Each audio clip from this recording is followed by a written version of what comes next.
fall into pieces, but I need. Tara, gawa naman tayo ng leche flan na hindi na kailangan nating itapon white ng egg. So, kailangan lang natin ay magbiyak ng 6 na itlog.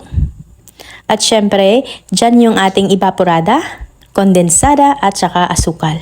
Syempre, lilinisin muna natin ang ating mga lata para naman maiwasan ang mga dumi na pumasok sa ating mixture mamaya. Imimix na natin yung ating egg at saka ilalagay na natin ang ating condensed milk. Ayan.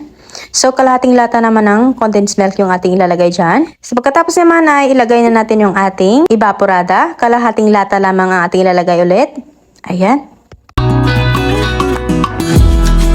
So, i-mix lang natin mabuti. Nagsaling nga pala ako sa malaking lagayan kasi nga hindi nakasya sa ating lagayan na original. Mag-caramelize tayo ng ating asukal. Hindi naman natin ibebenta pang merienda. So, yun na nga. Isasalin na natin ng ating mixture dito sa ating lianera.